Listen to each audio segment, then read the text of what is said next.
avresti potuto trovare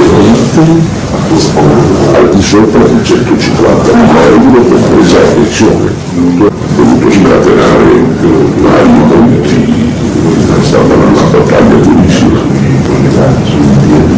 Questo è il Parlamento,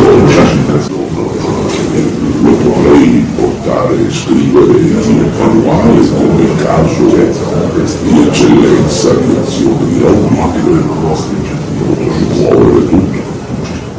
Il lobbista ha smosso tutto e con la sua azione di eccellenza è riuscito nel suo intento. Dopo il suo intervento il PD ha cambiato l'emendamento, svuotandolo completamente di significato.